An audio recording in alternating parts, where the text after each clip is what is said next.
Oh, Hello? okay. We are back with another segment of Chief Speaks. We're talking about culture today. Yes, I am joined by the wonderful, wonderful students of ANU. Brother Charles, are you there? Speaking clear and direct, live and direct. Oh, there you go. Okay, and Sister Taya, are you in the building? I'm in the house. What's up, everybody? Okay, all right. And Brother Byron, are you with us today? Yes, sir, I'm here. Greetings, everybody. Hope everyone's doing well. Greetings. And last, but certainly not least, Sister Michelle, are you? This is me. It's at you. Peace, ANU family. How y'all doing? Peace, Michelle. Peace. Okay, so to get started, we're talking about culture today. I'm going to give us a little rundown of how we got to this place. First, we started with success and progress. How do you define success? Well, you define success. Don't get caught up in the tools of success, and don't get fooled for the tools for the achievement. And progress, what we build on was just you progress by going off of what somebody else has laid the foundation, and you step on that foundation, not disrupting the root, but building on it from there. You don't disrespect it, you keep going. Second was humility. Humble yourself. Are you humble enough to learn from a 6 or a 7-year-old? Somebody who knows a little more than you. Somebody might be a little beyond the place where you are. Can you learn from them? Can you grow from them? Can you come to a place of humility, or are you going to get humiliated? Third was acceptance. Can you accept the truth about yourself? Accept where you're at. Accept that you where your parents were at. Accept and learn that they might have been aloof, that they may have been a little out there. Are you still trying to grow for their attention? Are you still trying to go in? Excuse me, I'm a little sick today, but we're gonna make it work. Are you still looking for acceptance, or can you accept where you're at? Can you accept where you're going? Fourth was race first. You was born a specific race. What is race? Race is a consciousness. And 3 ways that people war for race is sex, war, and dance.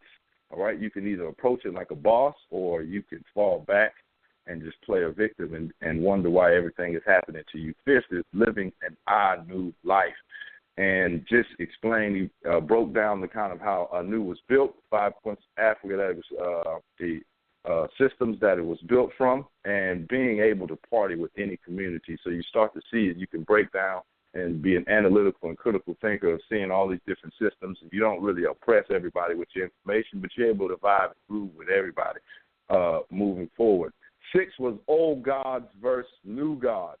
And he broke down a little bit of Michael Jackson, how he had to stand up and fight, because that wasn't in Shango to be just standing there letting anything go down. Muhammad Ali, who said he was the greatest, and even broke down a little bit in there with the gods must be crazy when they threw something out the window and they was holding on to something that meant absolutely nothing. It's something that you're holding no value to you. Can you look at it and break it down? And who is the new gods? Well, we're the new gods. So go ahead and stand up. 7 was freedom and liberation. Freedom is your free dome, all right? Freedom of thinking and liberating. The best part for that was just the story that he gave of how you just got to keep going. You got to keep fighting. And he said when he started out with doing even the radio show and how people come on, come off, how bad do you want it? How bad do you want your freedom? The next was creating unity. Creating unity was with the warrior, the magician, the thief, and the priest, putting them all together. Do we all need to be doing the same thing? Absolutely not, but are we all working for the same goal? Absolutely. Look at that, no different than a sports team. You got a bunch of different positions, but they're all working for the same thing. Children and family. If you're going to nation build, then the first nation that you have to start with is the one inside your household. If you can't get that one right, then nothing else is going to fall into place. 10, how magicians manifest. How are you going to manifest it? Well, you got to keep riding. It's like the WD-40 example he gave. It was 40 different ways that it failed until they found the 40th way that made it right. And then 11, forgiveness and resentment. The biggest thing to do is to find beauty. Whenever you're at, find beauty. If you can focus on it wherever you're at right now, if you look around your room, if you just find everything that's brown, you close your eyes and then tell somebody what you saw that's red, you have no clue because you focused on everything that was brown. If you open your eyes and then look out there and then look to see what's red, you'll see that it's actually out there. So focus and find what you want to find. And 12 is culture. Culture is what we're building on today. Put it all in a pot, you mix it up, and you got culture. Your culture is basically how you form one's perceptual reality in the framework of the language that you're using and everything how you move about on your day-to-day activities. So with that being said, I'll turn it over and let everybody build.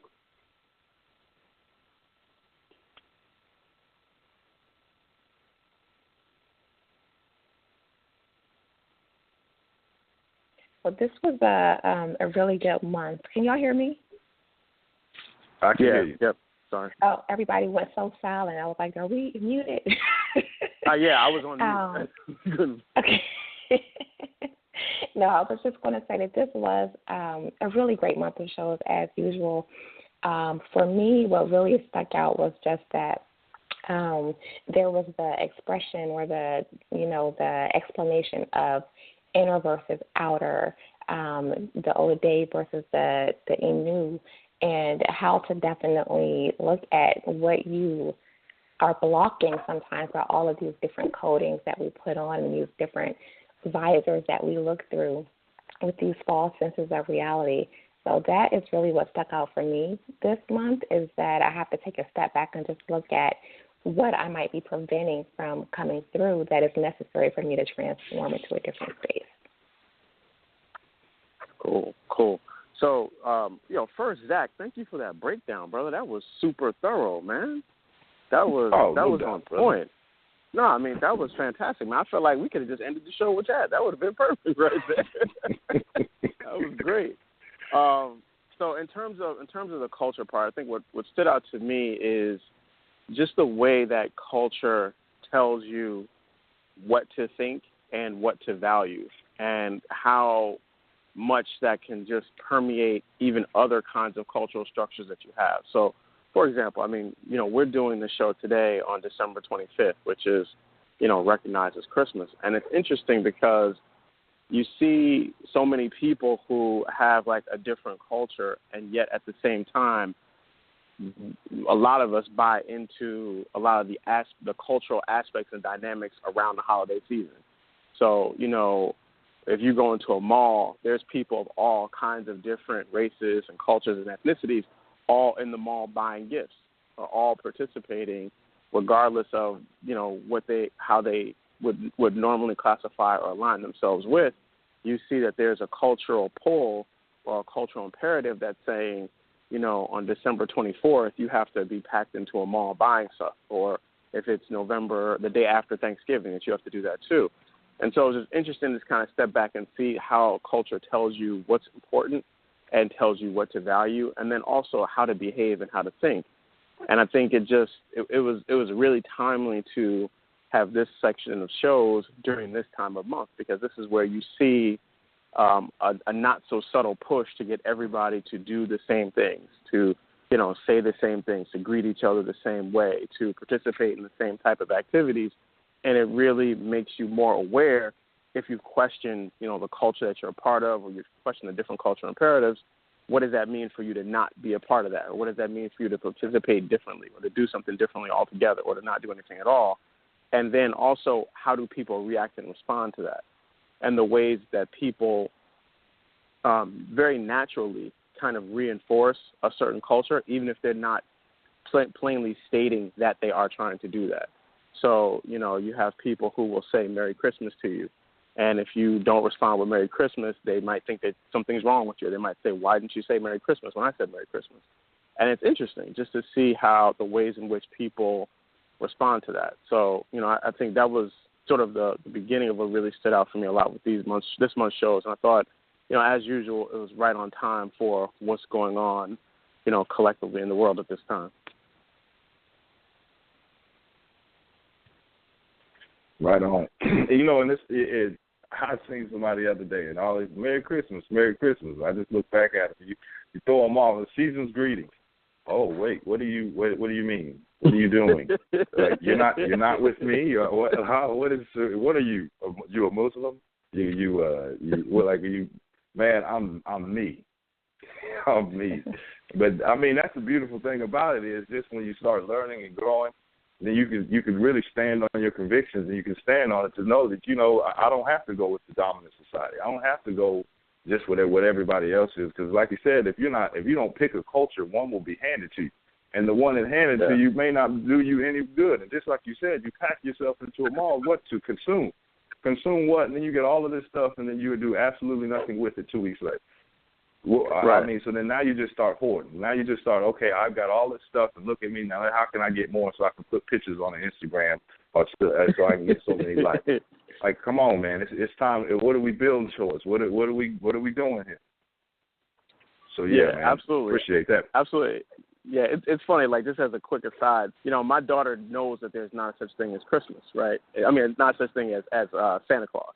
So she like she doesn't quite know how to explain that. So, like, she'll tell people that Santa Claus isn't alive, right? Now she's trying to say Santa Claus isn't real, but she says, like, Santa Claus isn't alive. So yesterday we were out, and these people, somebody asked her, an adult asked her, what is Santa Claus going to get you for Christmas? And she was like, nothing, because Santa Claus isn't alive. And it freaked them out.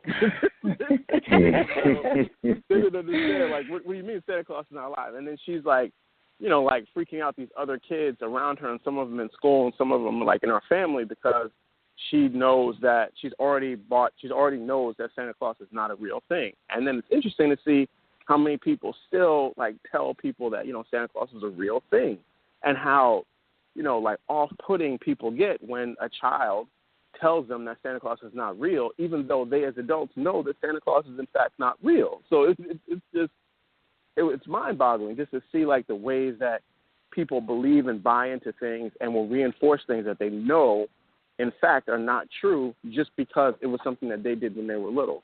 And I guess that's part of what culture does, right? It makes you reinforce those ideas that are specific to you and try to impose those ideas on others, or sometimes impose those ideas on others. Right. So, and I think that's why it's just big to have a community, too, where you could just build with other people who are like-minded and going in the same direction. Because I see a lot of people who, I once was going this, but then I had to turn back from my ways. I had to, because if everybody keeps pulling you and telling you this is what you should be doing, sometimes it gets a little tough. It gets a little hard. So you bow down, or I'm coming back, man. I don't know why I ever left this way of life. This is good, and I want my kids to, what's the harm in having them to think that somebody's going to come down a chimney? It's just all for fun, man. It's out of all good fun. That's all what I keep hearing. It's all fun and games until they throw another imaginary deity on you that you can't shake. What you going to do then? Now that phobia is in you, and you better do good or you're going to get cold. Now you better do good or you're going to burn in eternal hell. Now what you going to do? So you just keep following it. It's all fun until somebody throws something else at you. So, I thought that was interesting. Brother Byron, you? Yeah, I'm here. Yeah, peace. I was just reflecting about my own experiences because I've got a young family. And I was, yesterday, one of my boys was asking me about Santa Claus. And so I've been doing a little bit of research into Santa Claus and so forth. And so I said, well, my understanding is that Santa Claus, he wears red and white. He says, yes. And he says, well, that's Shango's colors. So, and he has 9 reindeer, yeah? And so he says, yeah. I said, well, 9 reindeer is a representation of Oya. So what happens is Shango and Oya are in the sky, and everybody knows that Shango is benevolent, particularly to orphans, and that's why Shango and Oya do what they're doing all of the time and visit children, because Shango, if there's an orphan or a needy child, as we know, Shango is so benevolent and so rich and wealthy and kind-hearted that he will look after orphan children. So I broke it down and reflected back to them that actually it's just a European myth that's developed on Yoruba culture. So they don't know. We know that because we're following Yoruba tradition. But in the West, people don't understand that it's actually derived from our culture. The story of Santa Claus and the reindeer, to me, that is representation of Shango and Oya. They're in the sky, as you know, that Oya provides the energy, and Shango provides the direction where he hits the lightning. So they work in combination. But back to but going back to the series of shows on culture this month, what really stood out for me was when Chief was speaking about how we respond to other people. I think he was given an example of when people write comments on the shows on the what's it called, on the video shows, on the shows online. When people write the shows, I forgot the name of the package now. But people write lines and write comments, and Chief was commenting how it's important that for those who are following Anu culture, he didn't say the phrase sit on their throne or remain on their throne, but remain balanced and articulate in a clear way, and don't be drawn into emotive back and forth with people who are writing comments not from a place of logic but from a place of emotion. And that, I think, really synchronized my thinking around Christmas, whereby we see everything around us where people are celebrating Christmas, and there's an expectation that everybody will celebrate Christmas, but it's for us in Anu to maintain our culture and be firm and grounded in what we are doing as individuals and collectively, to not be hostile to people, to say, oh, I don't celebrate Christmas. But if that has to be said, then we say it in a way where we say, well, the same way I don't celebrate Eid, and the same way I don't celebrate Passover is the same way I don't celebrate Christmas. It's not within my culture, and it's happening around me. But for me and my household, we don't entertain Christmas. We don't do any of that, because our focus is to live an Anu life, is to live a Yoruba life. And so I thought it was very important for me to try and get that information to my family, because my younger boys now are 7 and 8 and 6 and 8 now, and they have peers who may be following Christmas. But I have to say back to them and say, listen, I said, nobody needs to tell me when I need to buy you a gift. If I feel to buy you a gift on any day of the year, I will buy you a gift. And what I try to do in my household is that we would mark. I've always been one that will look forward to celebrating the Roman New Year more so than celebrating Christmas, because for me the New Year is the start of something new. We're going to enter into a new phase, and so for me, I would mark that day more significantly than Christmas. Even when I wasn't following Yoruba culture, I was never really into Christmas. To me, it was just a commercial marketing day. And so for me, it's really important for us to maintain our culture, sit on our throne, not in a pious way, but in a way that we know that we are firm and grounded. And as another point that Chief also said in one of his messages this month was that this culture isn't for everybody.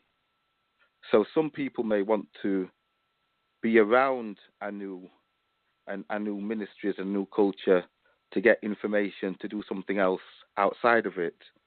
And it's just for us to be aware and mindful of that, but not to despise a person because they don't want to engage fully in the culture, but just to be aware of it and understand that, and for me, it's not about trying too hard to persuade somebody to join Anu culture. For me, it's about being an example in the way that we live our lives, in the way that we are, that would enable them to want to join Anu culture based on their experiences of interacting with the collective. So that's my opening comments I'd like to say. Thank you. Yeah, no doubt. And, when you were speaking, it made me think of, when he was giving an example of when he was speaking to somebody about the Bible, and just saying that if somebody sees an allegory story, that's fine. If they see something deeper than that, that's fine.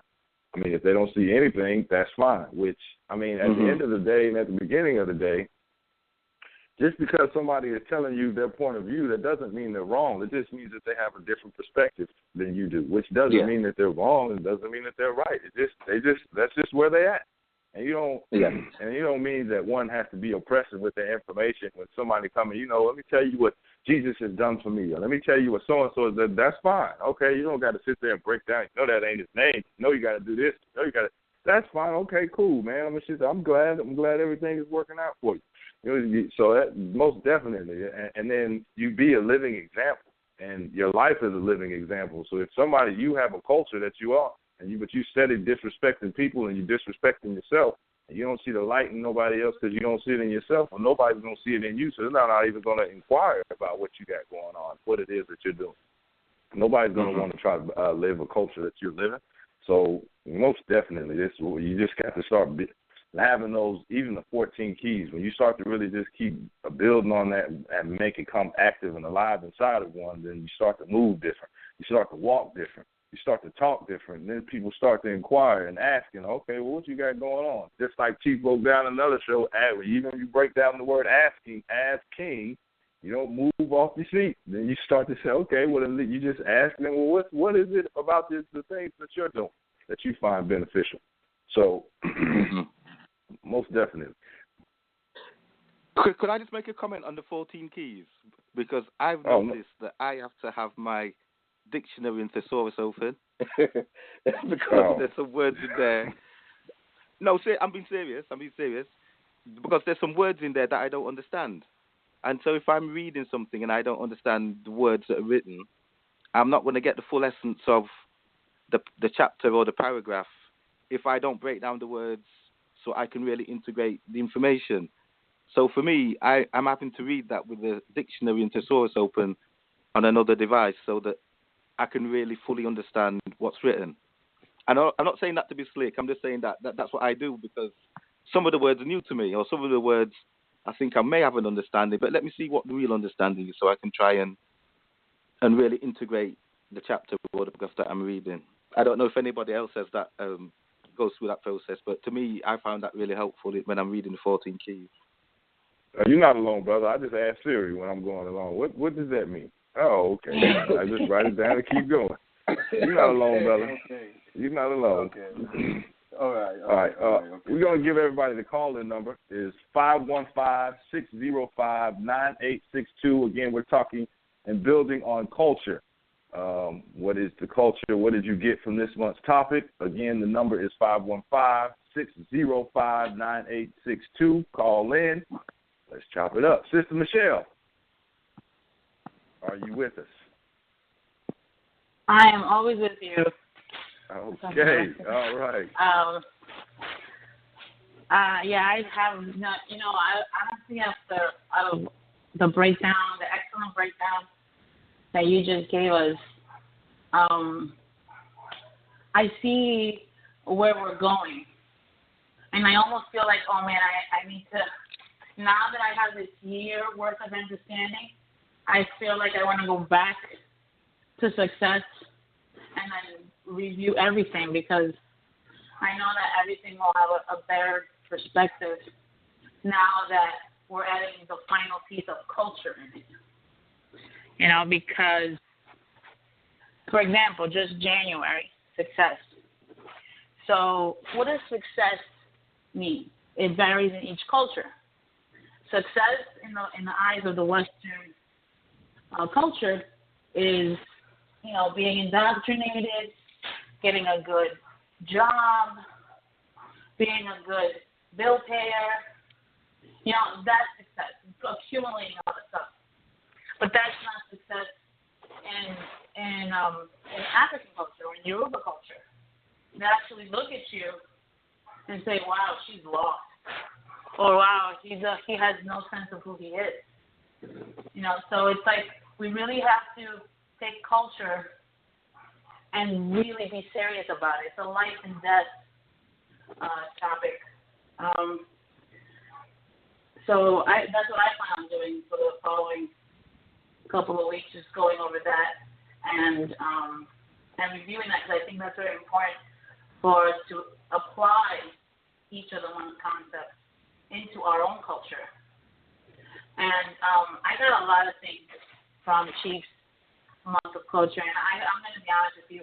I listened to the show about 3 times each, and I don't think I still have the full understanding, or even like have a sense of questions that I want to ask. But I really appreciated Chief's breakdown of the Bible story, of how every person is at a different level.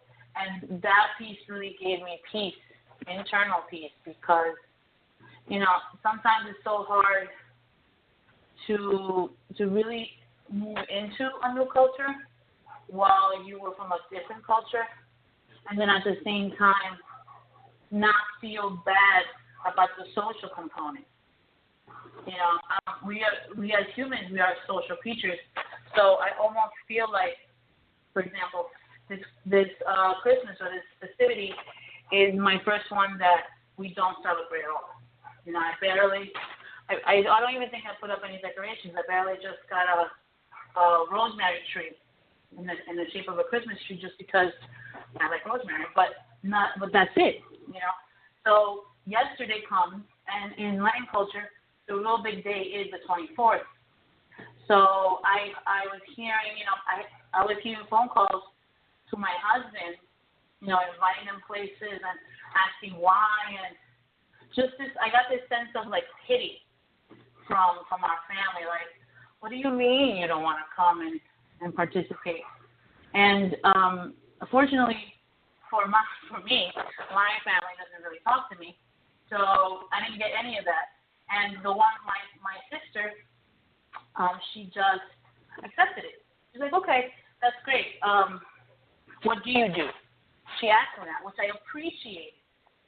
And I told her what I did and what I'm trying to achieve.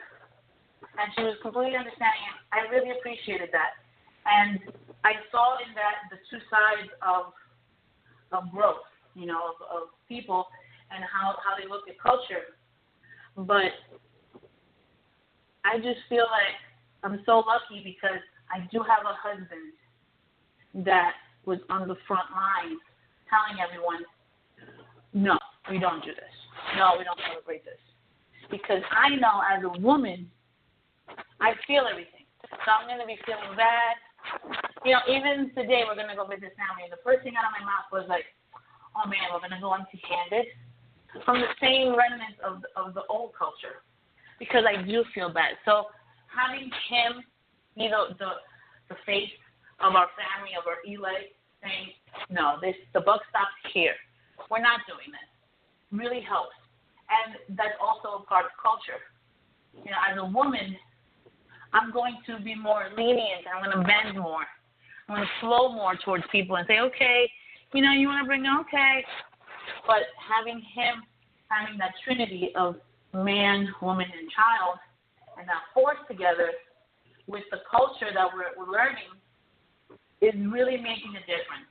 And I appreciated that because it's almost like a claim to like not a pat on the back. Yes, we're going the right way. We're not alone, and we're doing this the way that we're supposed to be doing. And yes, that's what I'm grateful for.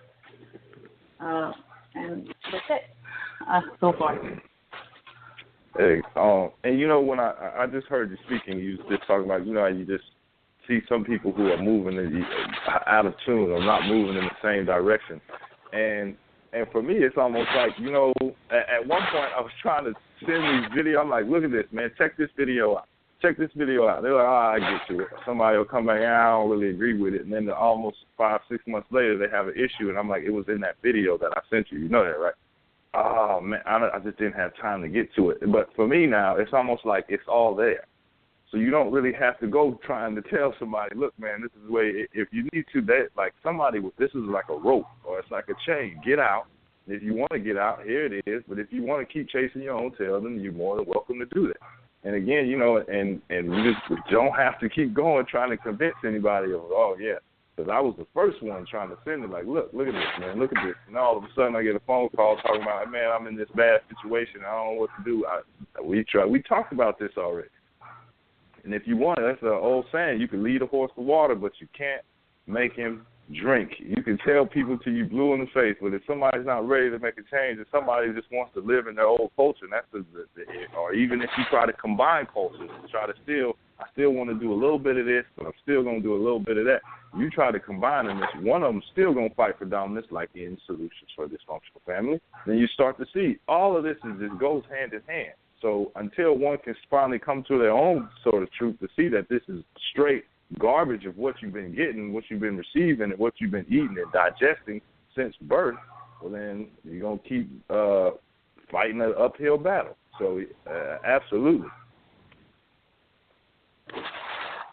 Yeah, and I appreciated, I know this culture, really is, like Brother Byron said, is not for everybody. And that's okay.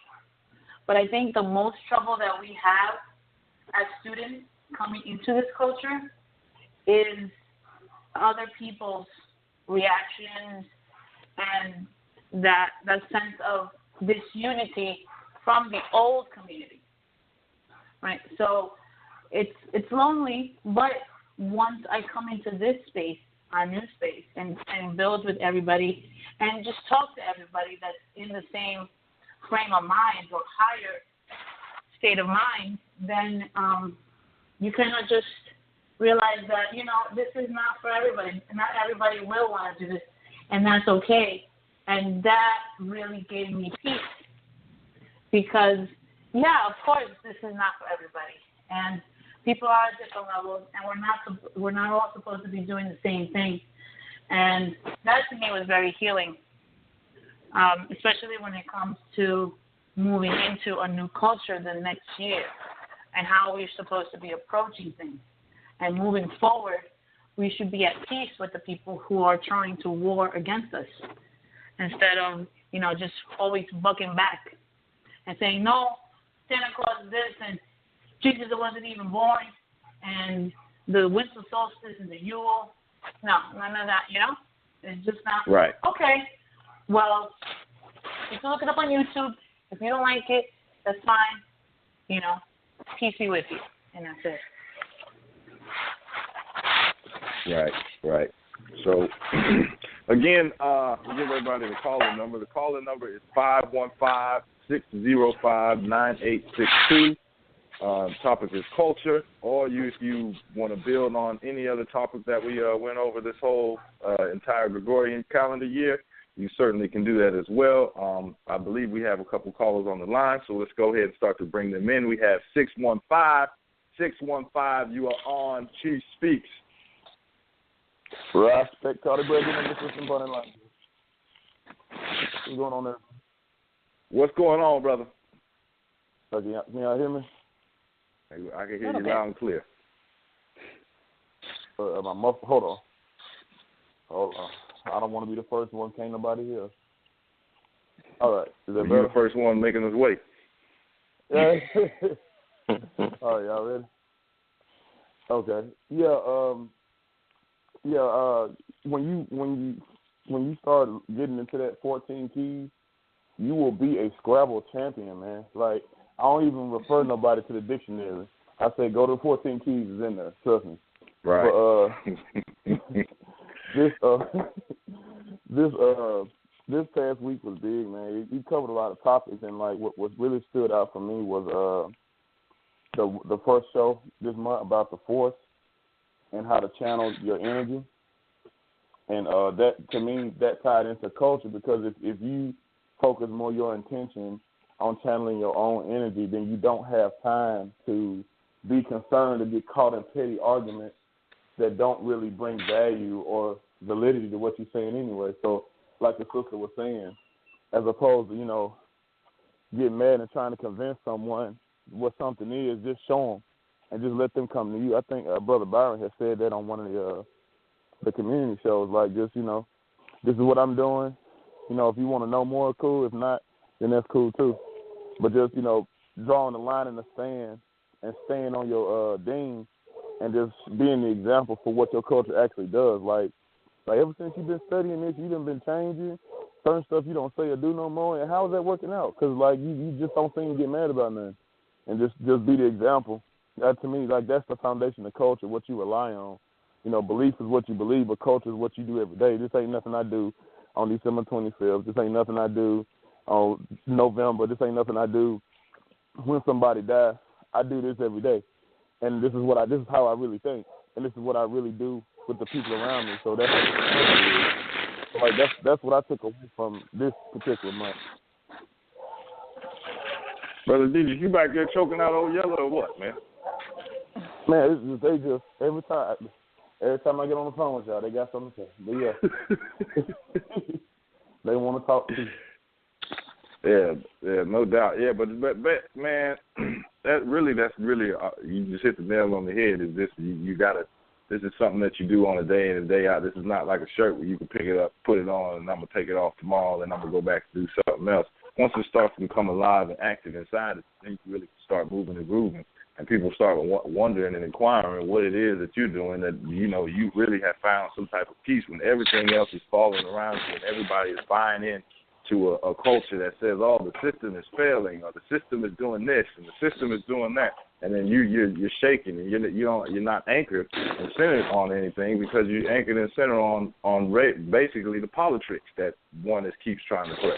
The one just keeps throwing in your face on a day in and day out basis. So then all of a sudden your emotions are going with that. But once you find peace, you really find a culture that tells you, man, I'm not buying into that system. I'm not buying into all of these antics that one keeps throwing you. Well, then all of a sudden you're just standing firm and solid on your square. You're anchored and centered. So once you're out there in the water and that water starts to get a little choppy, if you got a culture, well, then you're going to stand firm. So when the water starts to go back, you're going to be in the same spot as you was before it all started. So, yeah, no doubt, brother.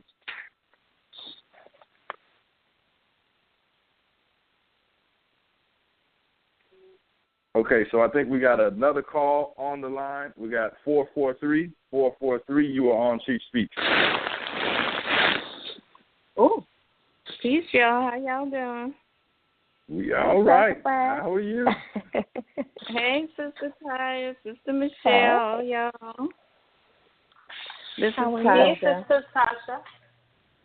I'm good. Happy to have all my babies here. My daughter's home from college, so very rarely do I have all three of them together, so it's pretty cool. All right. I just wanted to call in and, share my thoughts on culture and the holiday and everything that y'all are talking about. I mean, I can say for me, I'm not gonna front. It's a challenge. I mean, I would say for the past 3 years now, we haven't done the whole Christmas thing. My husband's family does Kwanzaa, so we're gonna be going up north to do that next month.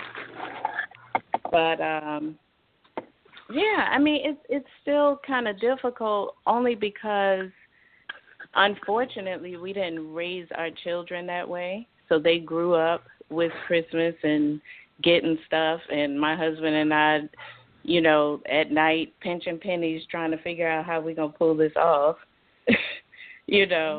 Robbing Peter to pay Paul to, get these toys and all this other stuff going. And now that they're older, they're 14, 16, and 20. Of course, they're not looking for, toys under the tree or anything. But we're in this limbo where it's like, okay, so nothing?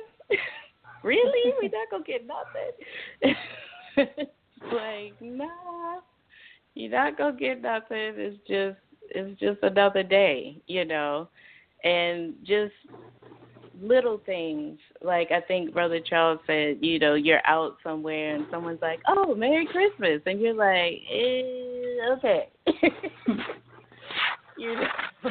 And it even feels funny. And they look at you funny, like, okay, well, why did you say it back, And you don't want to go into this isn't real and this is not what I believe in and all that, because now you're standing in the middle of the wall in the mall having a holiday cultural debate, and it's like, I don't really feel like doing that, So the transition is quite a challenge, and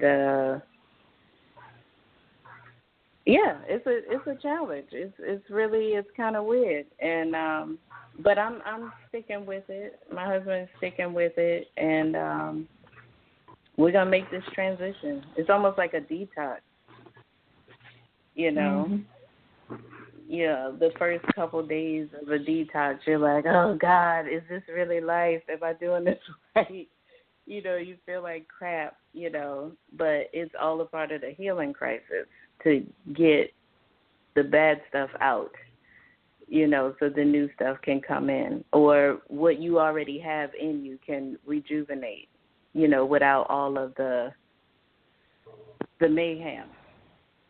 So I don't know. I imagine it's a few people. Yeah. I'm sorry. You were speaking about energy, and that just brought up something to mind. And I wanted to ask you, how do you feel today not having, I guess, expended so much energy, or not having done all the ritualistic stuff for Christmas? How do you feel that you didn't participate? I would say about 95% of me feels proud, and my bank account is even better. You know, going through all this stuff. I was asking because, like, you know, I noticed, and I don't know if you noticed, but I noticed that I have a lot more energy. Because during the season between Thanksgiving and the end of the year, I feel like before I was running around and just, you know, shopping list and cooking and cleaning and wrapping and decorating. All of that just would exhaust me at the end of the year. And now hearing Brother Diedrich, you know, speak about life force energy, it just dawned on me like, oh my God, I've been giving my energy, my life force, to this deity, Santa Claus, you know, and then I have to replenish myself, and I have to eat more, and, you know, so it's like this big, like almost like ritual offering to this deity that I don't even have any connection to. So I just feel lighter, I feel happier, and I just wanted to see your take on it. Yeah, I mean, I share that feeling. I do feel that way, and I feel proud that I, you know, stood up to, you know, this culture. I'm not doing it. You know what I mean? But I'm not gonna front. It's like a good 5% of me is like, I'm just so used to. It's more with my children than anything else. I'm so used to them being so excited on this day and just seeing them be so happy. And now they're not like angry or upset or anything, but it's just like, you know. You know what? I've been, you know, since I follow you on Facebook and Instagram, and I see your children, and you can't tell me that they're not happy. They were so happy to be with each other. Yeah, I think that was a big, that was your gift, you know, that you got to see them happy together. Like, I feel that too. I feel like sometimes we do get gifts from the universe, but we don't notice them. So, and yeah, and I had to put that in perspective, you know. We're all together, and like I said, since our daughter has gone off to school, we don't see her a lot. You know, maybe twice a year we see her. So with all of us being together in the house, sharing the same space, and just, when I say laughing, like every 2 seconds somebody is cracking jokes or something. I mean, we're a crazy family. So it's always a lot going on. And I really think it's just me, and just, like I said, I'm used to seeing them that way on this day. So that's something that I'm definitely going to have to get over, because they're cool. You know, I'm sure they'd be a lot happier if, you know, they had some gifts or whatever, but they're not like, oh, you know, Mom sucks because she didn't do this or that. It's my issue. Yep. Could I contribute? Oh, go ahead, Barney. No, go ahead. You were saying something. I'll come in a moment. I just have a quick comment. I was just going to say, Sister Tasha, as you were speaking, I was thinking the same thing because I went through that as well. It's almost like the kids are fine. Like, kids are agile and they adjust much better than we do. But it's really our own guilt that we then try to project onto them. Mm-hmm. So it's really like us not being able to adjust to it, especially because we grew up with that tradition. And so they probably are perfectly fine, but we have some degree of like guilt behind not doing the same thing that we have done in the past. So it's probably something more that you will have to get through than they will. But Sister Michelle said, we talk regularly in the women's group, and I know that your family is very solid. So they're probably not really struggling with this as much as you think. Yeah. Yeah. Y'all know I just be in my feelings all the time. So. I know, fast. I know.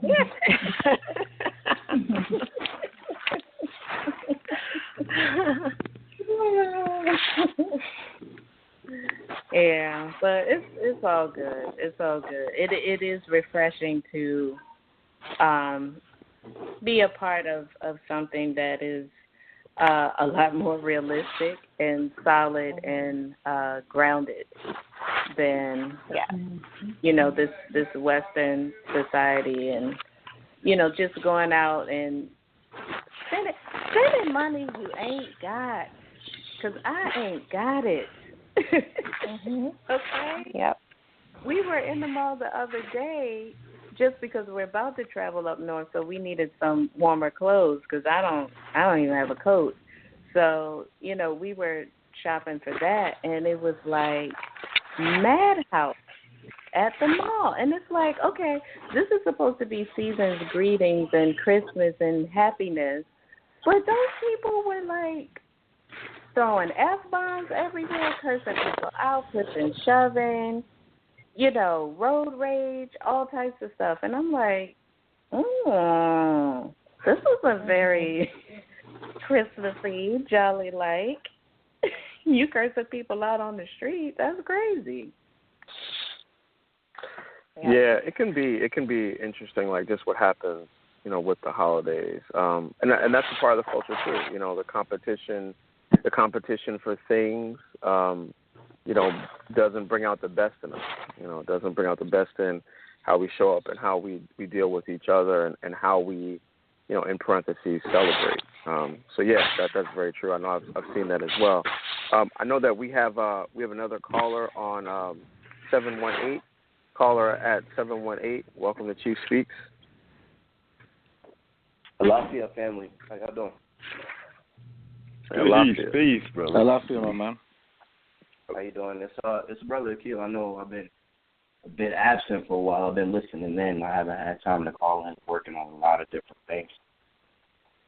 But I definitely love. All right, brother. Welcome back. I definitely love, the direction that things have been going, and listening to everything. I was thinking about what Brother Byron said about culture, as far as people taking pieces of the culture and doing other things with it. It's kind of, I just kind of took that as like a weird thought, right? Because I was always taught if you don't ingest the whole culture, if you aren't a part of the whole culture, you won't get the magic that you want or the magic that you see. You don't really understand what you're getting from that culture when you pull pieces or things away.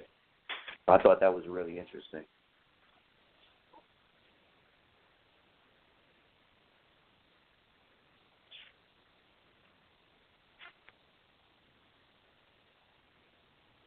All right. Peace, everybody. This is Kim. I don't know where everybody is. It's like dead air. Thanks, Akil. I was thinking about you recently. Wonder how you were. How's your family? Oh, the family is everybody's good. My wife just got a job, so she's gonna be working up in San Bernardino.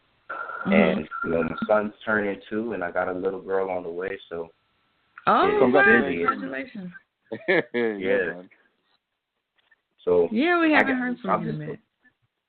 You've been busy? Yeah, I've been crazy busy.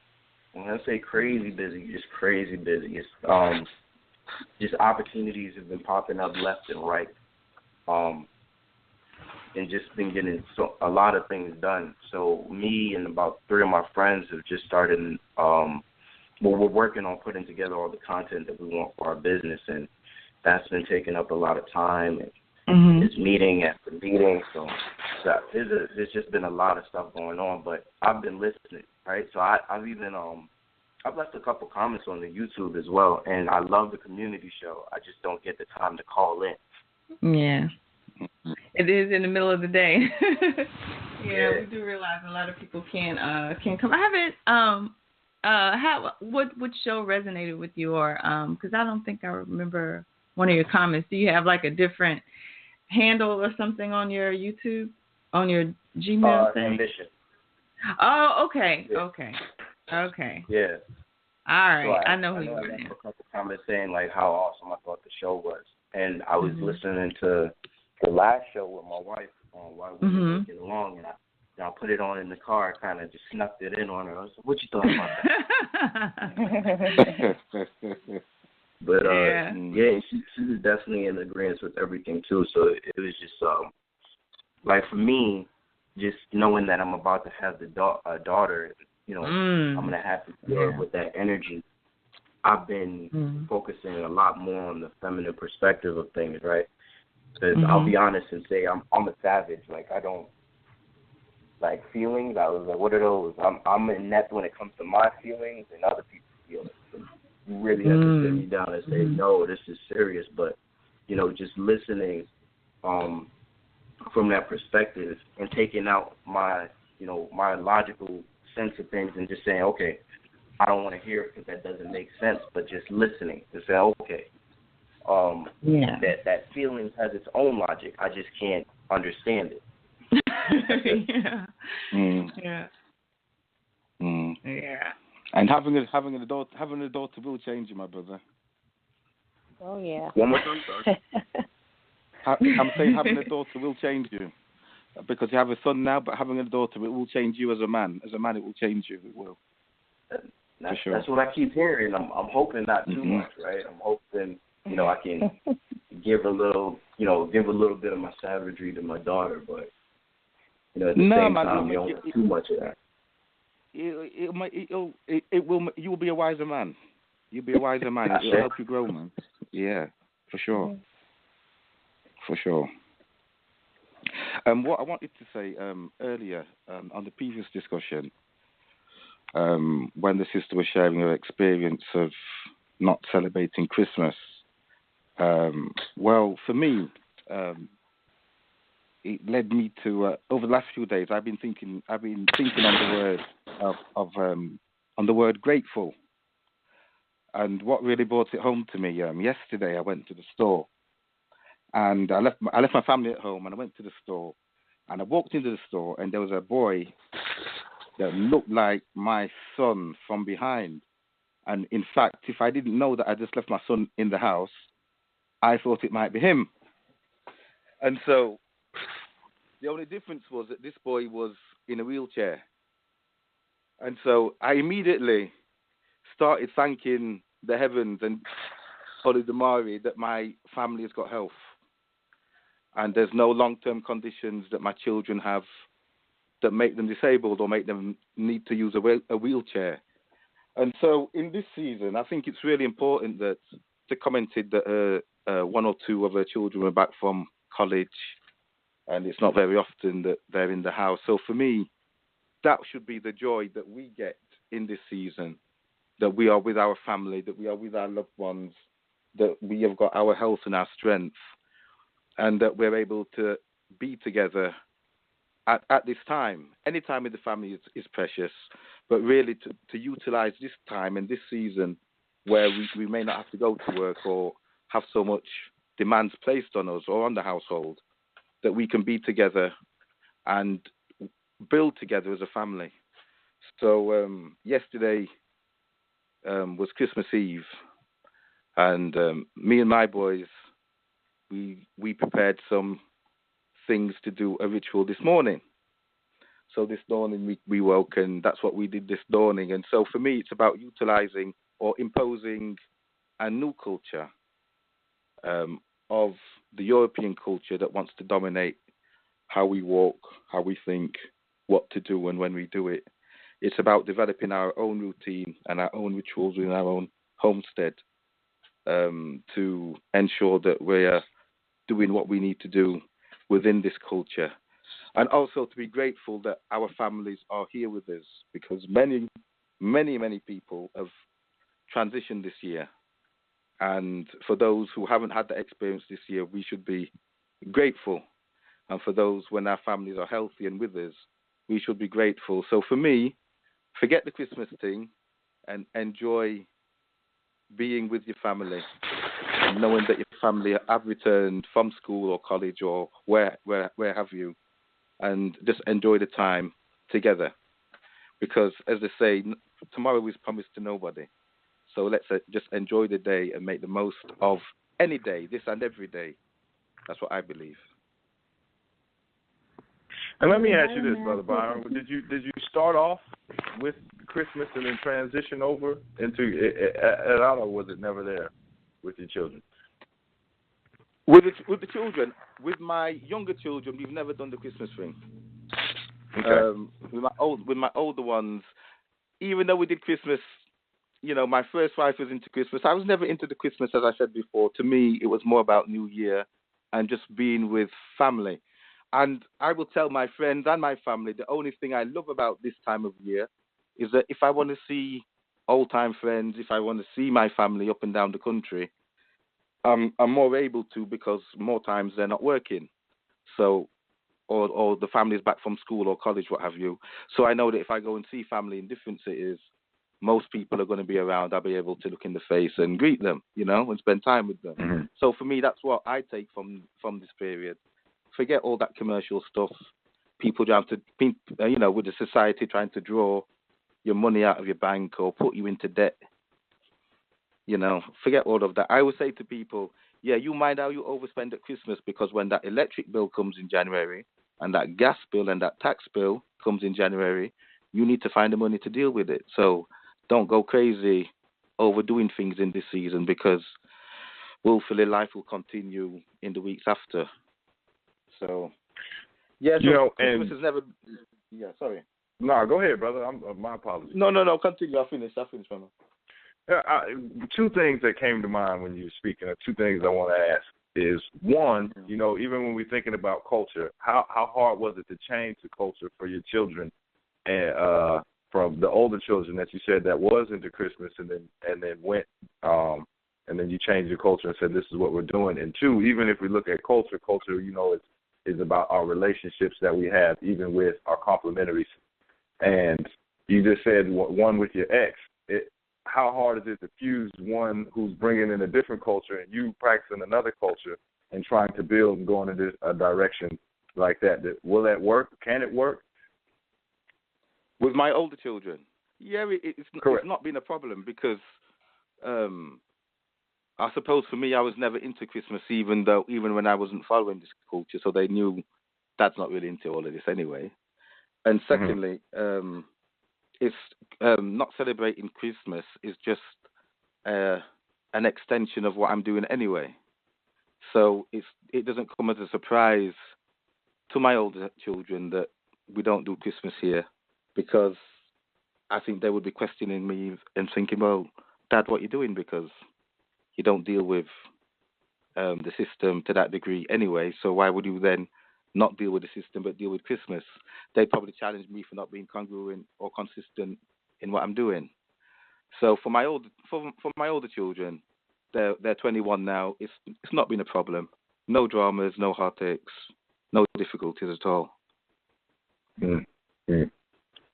And one of the things that Chief was he kind of touched on too, which I was any of you able to get the falsification of the African consciousness by Amos Wilson? No, I've not. Well, that's one of the things that. Oh, okay. Well, one of the things that he kind of touched on, and I haven't finished it yet, but it's this. Brother Amos Wilson is brilliant. just brilliant in breaking these things down as well. And things that he kind of touches on just too is, just the being normal. And when people are like, oh, this is a normal thing that we do, or this is just the normal, activities in the seasons and the, and the Christmas and the Thanksgiving and all of this. So this is the normal thing of how we conduct marriage. And this is normal of, how we view success. And you're successful when you have a house and a car and you have all of these things. And then you finally get this and you're like, hold on, something's not right. And even when we start looking at things as being normal, you got to start asking, who benefits socially and economically from being normal? Who benefits from all of these cultures, the culture that is thrown on you on a day-to-day basis that tells you this is how you should go about moving? Who is the one that's benefiting from all of this? And I think that's what if we just look at even the whole, all of the shows that Chief has been putting in here, it's basically just dropping seeds in there, dropping seeds to say, okay, now this is how you get a new culture. But you got to purge the other one out to start moving. But if you start looking at it, just saying, who gave me this? How did I end up in this situation? And then, how do I start moving forward? But then you got to just start looking at it critically and saying, well, and then who's benefiting from it? So if y'all get a chance to check that book out, most definitely check it out. What's the title of the book, brother? To say it one more time. It's The Falsification of African Consciousness. Okay, thank you. Right, Amos Wilson. Yeah, no doubt. Okay. No doubt. Brother Charles, are you still with us? Yes, I am.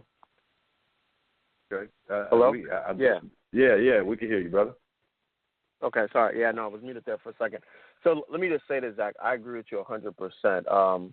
I did get a chance to read The Falsification of African Consciousness years ago, and I think that Amos Wilson, there's two things that he does that I think are really fantastic. One is that in his writings, he presents a problem, and then he presents the solution to the problem in a very practical terms. And then also, too, when you look at his life as a person, in addition to being a teacher and a scholar, he also was a really effective businessman. So he was a person who owned laundromats.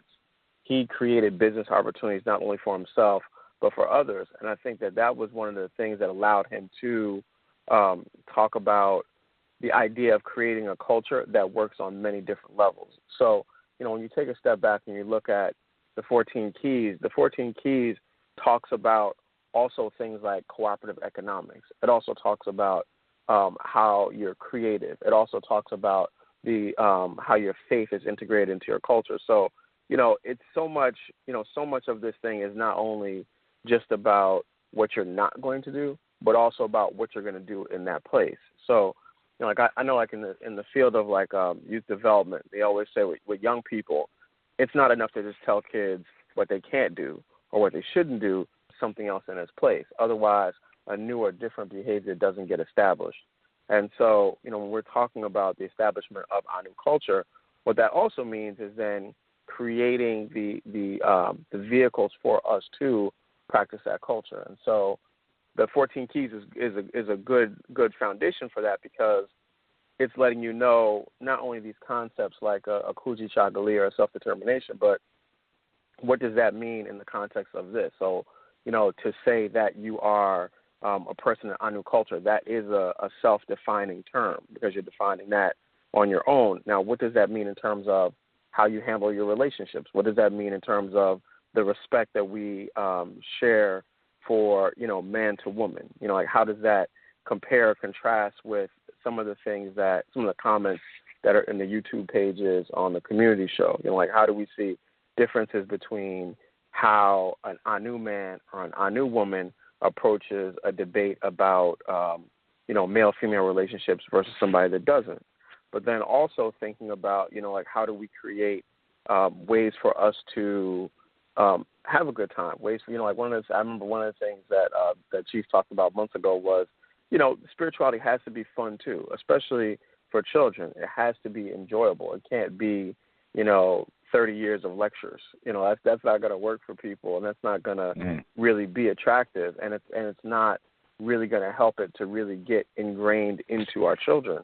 But then the other part of it too is, how do we find ways to work together to build businesses, to find ways to support each other in other ways as well. And I think that was one of the things that Amos Wilson really talked a lot about in his writing and in his life, just looking at his example. So, yeah, I just wanted to say I agree 1,000% on the falsification of African consciousness. He has a couple other books, too, which are really good at, I think, addressing the challenges that people of African descent face in this particular society and solutions for how to solve that. Now, let me ask y'all this. How much do you see when somebody says, it's hard to change a culture or to live a different culture? How much of it is it the mentality of one coming from a church where, a church really, which I've noticed, is that, one really doesn't study the book. They just kind of know the different, passages from what somebody else has said or a song they've heard and this and that. But you really somebody doesn't question you because somebody else is there to answer the question. But when you start to live a different culture and then you start to go outside of the norm, quote unquote, and you start to live a different culture, you still are you're living off of kind of what you heard on the blog talk or what you heard on a YouTube page, and then somebody asks you a question about it and you're not really able to answer it because you haven't really devoted much time to your study. Is that really the big thing of why it's hard for one to live a different culture, or do you guys see it as something else? Well, so I'll just say that I think it's because culture is a vast thing. It's not just, how you worship or where you worship at. It's also what you think is success. It's also the businesses that you think are valuable. It's also how do you spend your time with your family. It's all of those things put together. And so, I think that one of the interesting things I think about just how we're educated is that we're not really taught a lot about what culture is. So you ask the average person what culture is, they'll say it's the clothes that I wear and the food that I eat and the language that I speak. And in those I would consider those to be more like the customs, but the culture is like the reasons why you do all those things. And a lot of times I think people aren't really plugged into the why. So when you're asking them a question like, why are you doing that? They don't really know because they haven't really thought about it. So they haven't really, there's not because why, once you start asking a question of why, then that why is like the beginning of the action. Because once you say, well, why am I doing this? When you figure out why you're doing it, then you have to figure out, are you going to continue to do it or are you going to do something different? But if you never ask yourself that question, or if no one ever asks you that question, then you really don't know. And so then it's easier to go along on sort of an autopilot kind of thing. So, I think that the tricky part is that you can't just learn a culture from a book, and you can't do it just from watching YouTube clips as well. You have to find ways to make it real for you in like a practical sort of everyday term. It's like with our spirituality. You can't really learn about Ifa from reading a book about it. You can't. It's just not going to work that way. At some point, you have to do like an application of it. So even when you look at an example like Kwanzaa, okay, a lot of people now kind of know what Kwanzaa is. They know, there's Kwanzaa cards if you go to a Hallmark. But the application of it is, okay, on every one of these days, from the 26th to the 1st, I'm going to do something specific that is in alignment with this specific principle. And that should shape what I do on that day, what I'm thinking about on that day, how I relate to people on that day to form this overall bigger picture. So what I'm doing on the first day, unity, is different than what I'm doing on the last day, which is faith or Imani.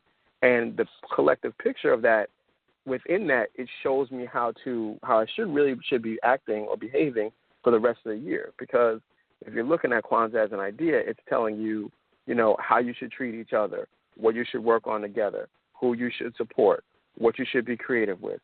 That faith is a part of this whole thing, but that's an active process. So, I think that the hard part is that we're not really taught what culture is in the beginning, and I think that as a result, we're not really questioning why am I doing this or why does this benefit me or does it benefit me at all. And then the last part is that once you make a decision, then you have to move into the actual action phase of doing something different. And when I'm saying that, it just reminds me of I think one of the segments from this month where Chief was talking about how people sometimes resist knowledge because knowledge would make you have to do something different or would make you have to change or elevate. And it's easier sometimes to remain in the darkness because there's not any work or effort in that. So I think that's the tricky thing, and that's what I would say is the biggest obstacle to establishing anything new for yourself or for your family is that you can't just do it intellectually. There has to be a practical application of it as well. And just to build. I'm sorry, dive in real quick and just remind everybody that we're about 45 minutes to the end of the call today. So if you would like to join in the conversation, please do call in to 515-605-9862 and dial the number 1. Just to build on what Brother Charles said, I integrated and interpreted the question, Brother Zach, as basically saying, how grounded are you in what you're doing?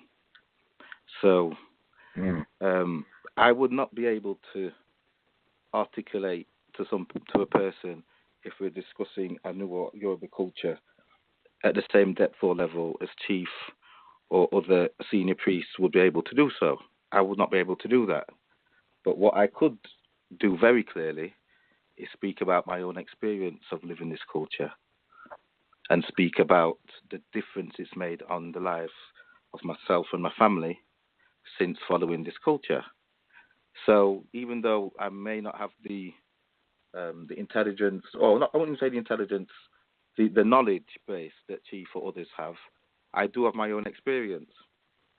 And so by articulating my experience, by articulating the benefits that we have had here as a household since following Yoruba culture, I'd be able to at least put across, number one, tangible changes that I could identify, and also to clearly describe the impact and benefit that it's had to my household, which in some cases, not being disrespectful to anybody, could be more impactful in a conversation with somebody rather than going into a heady, logical type of conversation. So if I would say to them, for example, one thing I would say in that type of discourse would be to say, well, if it was not for following this culture, my last 2 children wouldn't have been born. Or if it wasn't for following this culture, my professional career wouldn't have been on the upward trend for the last 5, 6, 7 years, or 5 years or so. So, and then we could break that down, and I could go into more details as that conversation developed, being grounded and knowing why and what has got you to this particular place in your life in terms of following a new culture and Yoruba culture, and being very clear in your own mind, so that when conversations like that do come your way, you can explain the reasons why. So that's how I interpreted your question. Mm-hmm. And one thing while y'all was talking, it just made me think of, and maybe is the Matrix. And in the Matrix, you remember when he was moving around and gave him the red blue pill and took the pill and he came down, the first thing they had to do was upload it with information. So, to me, that's what, you got to be a warrior scholar. You got to really listen and pay attention and really have these things become active and alive inside of you, so that when you actually step out into the rest of the world, and these agents start to come to you and they start saying, why are you, what are you doing? What is this? Or why is that? And if you don't have an answer, the biggest thing that I see one falling is peer pressure. And peer pressure, if everybody start doing it, if you don't know who and what you are, somebody will be more than happy to let you know this is what it is. And if you're standing on the shoulders of just what you kind of, a YouTube comment that somebody just said, or, a video, and you're not really making it alive and buying into the culture, well, then it's going to be easy to slip back in. Is that a wrong direction? What do y'all think? I could comment, but I'm sure there's other people that could contribute too. Other sisters? Sister Taya, Sister Michelle? Just a second there. We've got a call from 626. 626.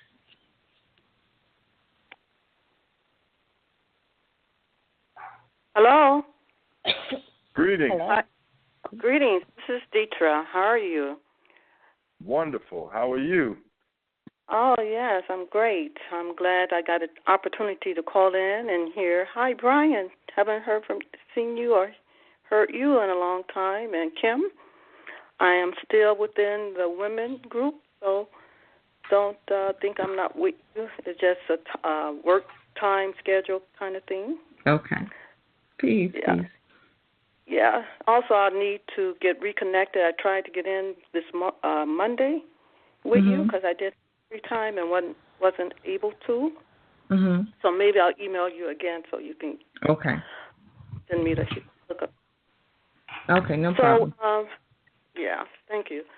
So on the cultural Christmas thing, I think, let me see how I can say this.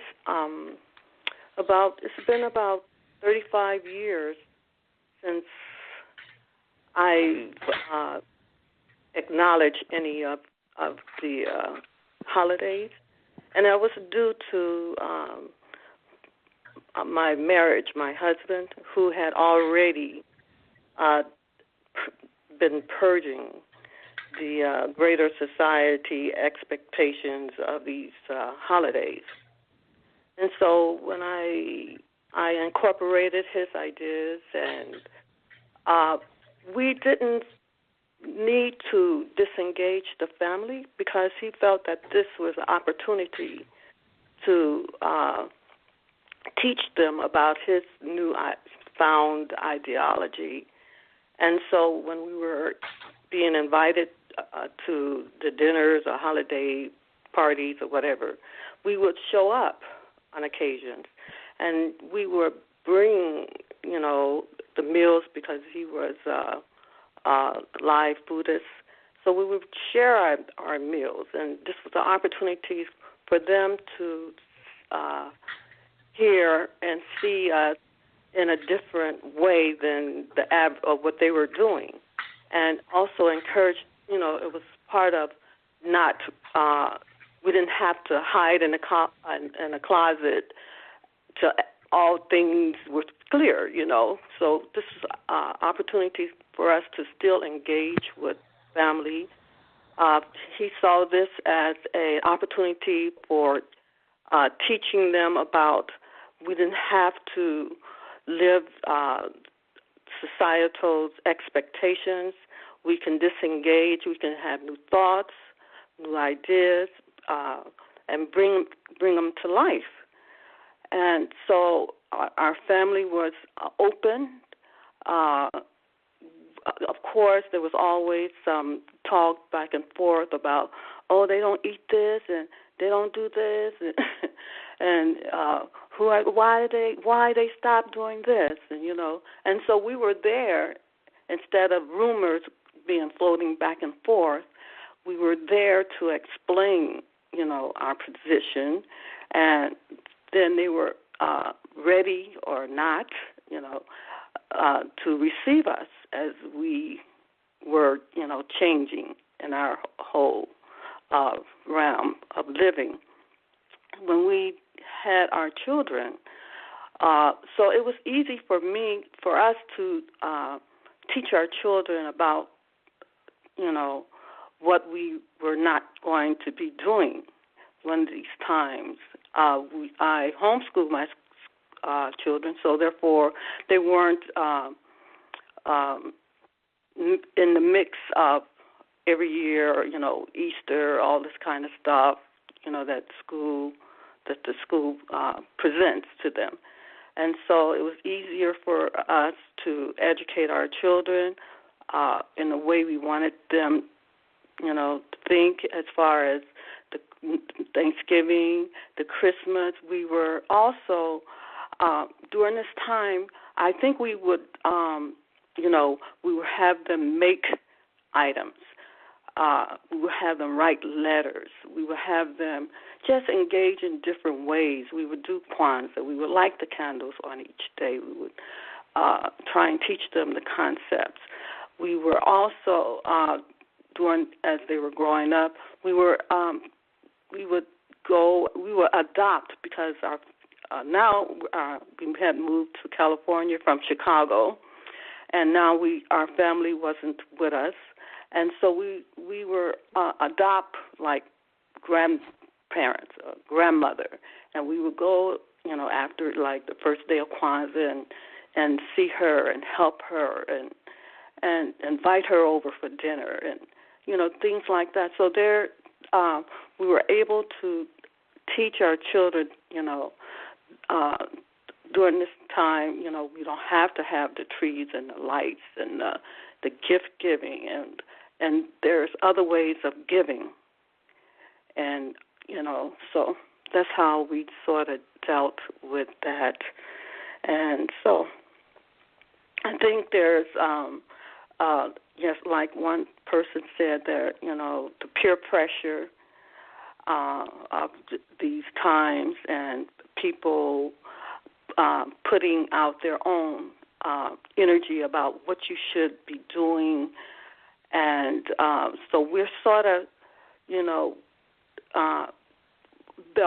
we sort of built a whole wall around that.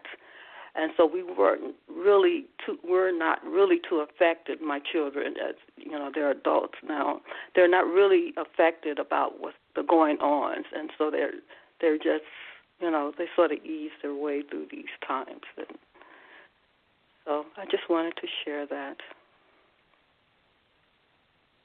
Well, give thanks for calling in, sister. We appreciate you sharing. And when you're just thinking, I was just thinking too, is this at this time, it's a massive ritual that is going on. Just people feeding a Santa Claus, or you're feeding, whatever it is that you're feeding. How does one start to tap in their own culture to that energy that is being fed to? Would you guys have any? Brother Zach, actually, I was just thinking about that. I mean, what are we really feeding? And I got the inspiration for this question from Brother Charles. But, what is it really? What is Santa Claus really? I mean, besides the story, besides the St. Nicholas that actually existed, I know, I have a feeling that that's not who we're venerating. So who are we venerating? What is the deity of this culture, basically? And what I've been feeling, and now that this season, or this culture season, that I've been aware and have my third eye a little bit more open, I've been noticing that the God that rules this culture is money. And now the sister brought up a good point about, indoctrinating our children in school. So, I just thought about my own experiences with the culture in schools. And Easter, you have to buy candy, you have to buy eggs, you have to do the hunt, and Valentine's Day, you have to buy things for your classmates, et cetera, et cetera. And we're not really, it's being hidden from us. And I think that's the actual enemy, the fact that it's hidden.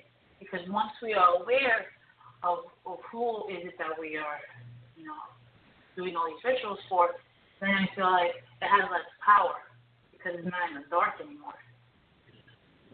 What do you think? What do you guys think? Yeah, I agree with that, Michelle. I think that whenever we have holidays, I think it's a good time to look at what energy is really residing over that so you can take it and use it for yourself. And with this one, I agree that it's definitely relating back to money and economy and so forth. And so I think Chief said something like this in one of the shows where he was saying, those who don't have control of their own economy don't have control of their own life. And you can see that reflected in their actions, in their comments, and so on and so forth. So for me, on this day, I'm looking at my business, I'm looking at my own personal life and figuring out how can I leverage this energy of all of this currency that is flowing right now that people are putting into Christmas to bring that into my own household, into my own businesses, into my family. I'm just trying to ask you how you're doing that because I'm very interested in that.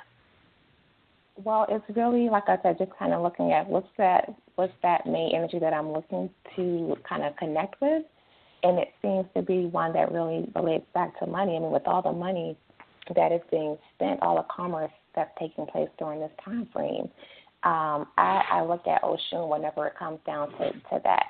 So I've got like a yellow candle burning right now and some other representations of Oshun coming back with the natural source of the river water and cowrie shells and some other pieces. So all of those things that relate back to the commerce and to currency and constant flow, if I can pull just a snippet, like a little teeny piece of everything that people are putting into commerce right now to channel that into my own family, I'm going to try to connect with that energy.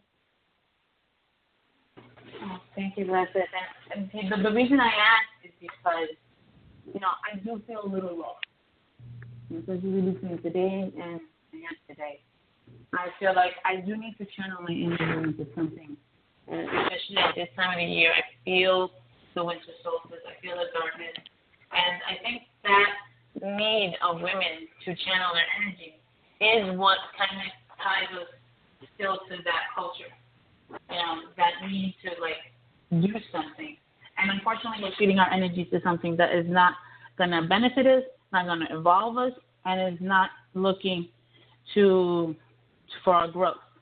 So I feel like I have all this stagnant energy, and it's just, it really, as a woman, it really is kind of like making me anxious. So I appreciate that, and I'm also looking for traditions to start with my family, and I haven't solidified that yet.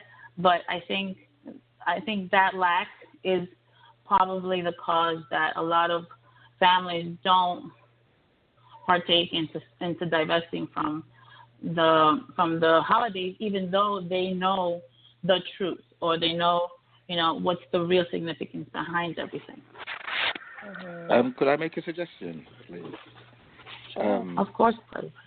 Okay, so in the northern hemisphere, the period between the 21st and 24th of December is when the sun is at its lowest, and on the 25th of December is when it starts to make its ascension to summer solstice, the 21st of June. In my household, we do mark that occasion in my household by the winter solstice period. We mark the winter solstice period, and we do celebrate the raising of the sun from this point forward. So we would mark that in my household, and maybe it's something that you might want to do a little bit of research into, Sister Michelle, and see if there's anything that within that could chime for you in your household. Thank you, Brother Brandon. I appreciate that. I am trying to finally solidify something, and I'm fortunate enough that my babies are still very young and they don't know anything. So I guess this is more for me. As from my own personal perspective, I'm inclined to do certain things like set up altars and light candles, but I also want to use my energy in an efficient way. But over the next year, I know 2017 is going to be very groundbreaking for everybody, not only in Anu, but for everybody who's in this higher consciousness. And I know I will come to set really healthy traditions for my family, and that's what I want.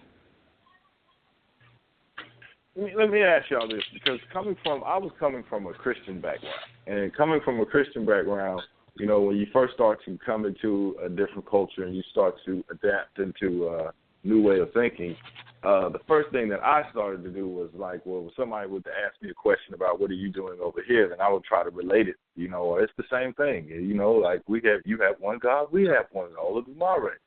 Just like God, and then he has the same thing as SU, and these are all things. How much or if any, did any of you guys do that? And what were some of the things that kind of got you over the hurdle when you was kind of getting away from the old culture and bringing in a new?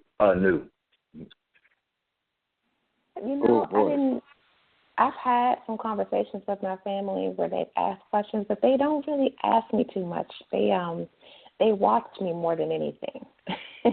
They'll walk through my home and they'll look at all the different altars that are set up, and they'll see me work with crystals and all that stuff. I don't have to explain myself too much. They watch more than anything, and then we'll build dialogue around any questions they might have, but none of them have really questioned me on why I've transitioned into this different culture. Okay. To society, do you think that that's an? I'm sorry, apologize. Do you think that's a coming from fear or coming from acceptance? I do think they accept it. You know, what they say when they're not around me, I don't know. But when they're with me, they certainly don't disrespect anything that I'm doing. They honor me being with my authors and me being in touch with nature and all of those things. And it's opening up space for them to learn more. And now they're being more active with learning bits and pieces about the culture. So it's opening doors for them. Yes. Yeah, I would just say, and I apologize for any background noise, but I would just say I think my experience has been similar to Taya's in that I don't really get a lot of questions about it, but I think that part of the reason for that is that if you ask questions, I think that it opens up a dialogue, and I think that sometimes people are just not ready to have that dialogue at that time. So, I think like similar to like whenever you become passionate about anything, you want to share it with everybody, right? So I think like Brother Zach was saying, like, you go on YouTube, you get these clips, and then you say to people, hey, read this book, or you say, hey, did you know this, or hey, have you ever thought about that? And, people have to be in a place where they're ready to hear that.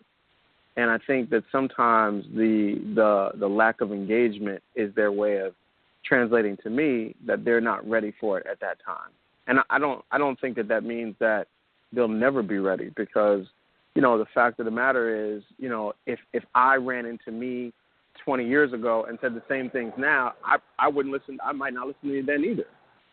I needed time to grow and to kind of develop and see things from a different perspective so that I could be open and ready to hearing someone, talking about Oludumare, even using that word, that was a process too as well. So, I know that one of the things that I used to be in this organization, and we used to always talk about how one of the things that you don't do is, treat people badly for not being quote unquote conscious, because there was a point in time where you weren't either.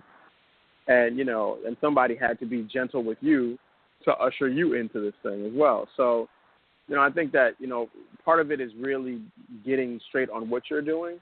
And, like for Ty's example, setting up shrines and setting up altars in your house is an important thing, because that when people come to your house, they got to see it. That becomes a conversation starter. But I think people tend to pay less attention to what you say and more attention to what you do.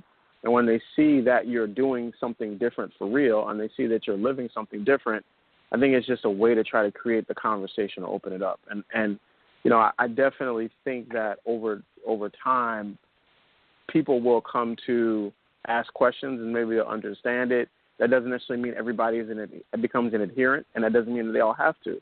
But I think that there is room and space for, us to at least reach a level of understanding that breeds a sense of respect. So I think that's what my main push has been for my family. And, it's a process. It's a building process. It's not where I want it to be today, but, I'm not stopping and they're not stopping. So, it's gonna go where it's gonna go. Mm-hmm. Yeah. For me, my family, I came to understand that I was the issue for my family. I was the first person for generations that embraced Yoruba culture, and part of my role or part of my calling is some of my family will follow. When I was first told that, I nearly laughed because when the Babala was telling me that, I thought, what, my family? So But what I've seen over time is a changing of attitude and position from hostility to coolness to questions to actual requests for help and support with particular situations, utilizing the Orisha, utilizing the family shrine that I have here. So what I have learned from that process is that it's actually the example that my household is setting that is enabling others in the family to engage on a practical level. And when we do talk about their Christian belief or their Muslim belief, because I have Muslims in my family and Christians, then when we have those discussions about culture and religion, I will try to relate aspects of their practices to practices within Yoruba culture and say, well, actually, my understanding is that Yoruba culture is older than the cultures of Islam and Christianity, and some of the practices and traditions apply within those doctrines are based on West African cultures. So I'll then try and show them the similarities of that and say, well, maybe part of what you're doing is an offshoot of, is actually grounded somewhere else, and that's okay. But I've decided to work back from the moment in time that, so for example, if you're practicing Islam or Christianity, your starting point will be a particular period of time. I've decided to go further back from that and to deal with that with something that is more akin to my personal heritage. So, and that's how I break it down. So that's been my journey. That's been my journey with my family. Look out. Good thanks, man. Y'all was on it. And it just made me think this too of when we're speaking of culture and just going in and we're just the relationships that we carry and have just through a male and female interaction. And a lot of times, just the guy I was speaking with the other day, and it's just one thing of just even your perception of quote unquote what is beauty or what is hot, and then you just when you actually start to look at it, it's like, why was I going for this certain look, or why was I going for this? You got to have this kind of style, you got to have this kind of figure. Like, well, who put all this in my head? Did I make this conscious decision, or was this decision already made, and this is where I'm going? And then you get one of these that have this certain look or a video vixen type of a look, and then, like, they are absolutely worthless. And then you start to see, well, what really matters? What really are you building towards? What really is your plan? And especially if you're asking for somebody to submit, come under your mission or come under your plan, then what is your plan? So you just start to look at your whole life, and then you rearrange everything as that you bought into a culture that told you this is the way it's supposed to be, and then this is why now families are not working out. If you break up the families, then you break up the whole direction of what even anybody is trying to build towards. So how big was just getting a culture and then looking at just your different relationships and your interactions, and even just what you find to or perceive to be beautiful in somebody else? Has that changed any once you adopted a new culture?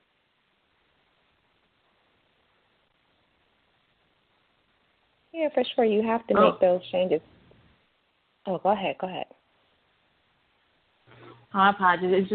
I was just getting myself off of mute. I personally can attest, and I find myself really saying this over and over and sounding like a parrot. But ever since, our family has met anew, and we've aligned to a healthier way of thinking, everything about our family has changed. The way we interact with each other, the way we understand each other, the way we view each other. We don't view each other from our physical eyes anymore. We use our third eyes. As a mother, I can speak to that. I understand my children better, and I can communicate with them, even silently. I understand better the needs of my husband.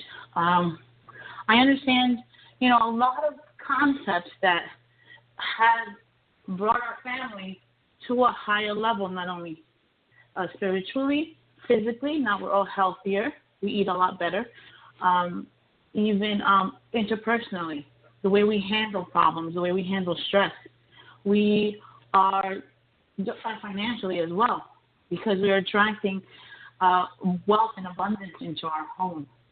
So the culture, changing the culture, is everything, in my opinion, because our culture, like she has said, especially I think in the last Sunday show, our culture can either hurt us or they can watch us grow, or it can help us grow.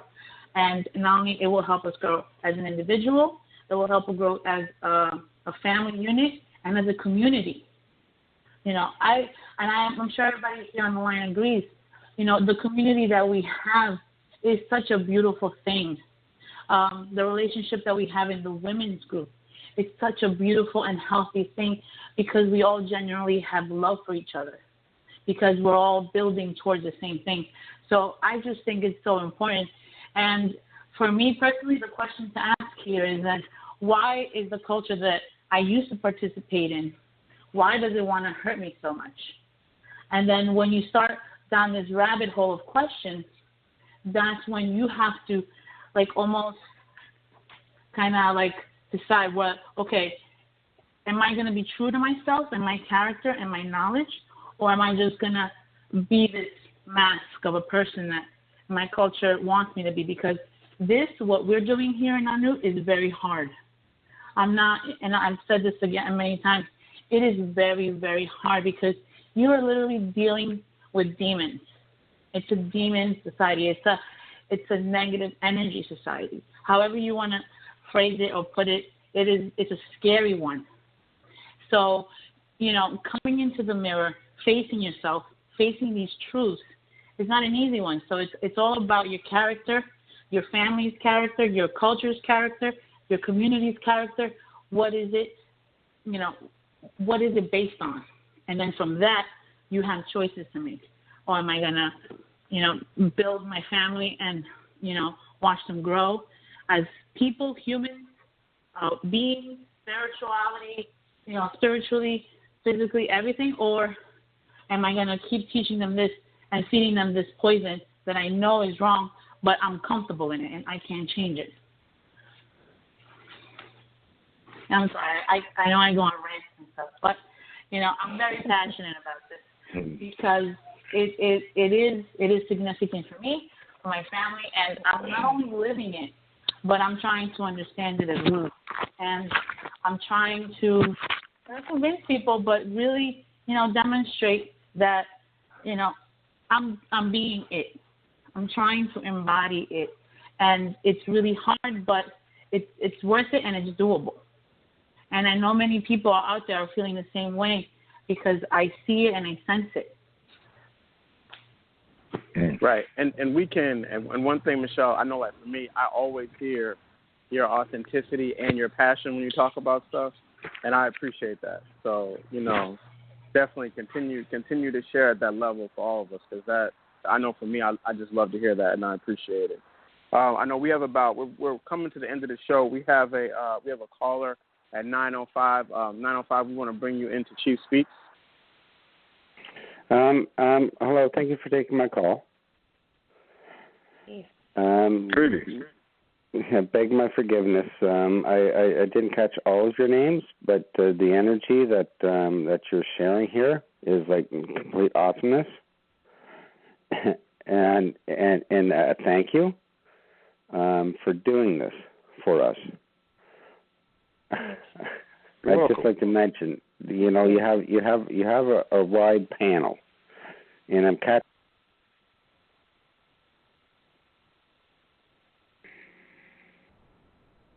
Hello?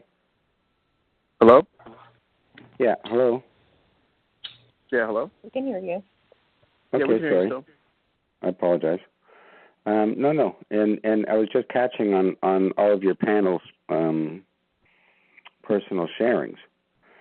And yeah, I was just talking on this just the other day in regards to Islam, the Torah, the Tibetans, the Taoism, all the different religions.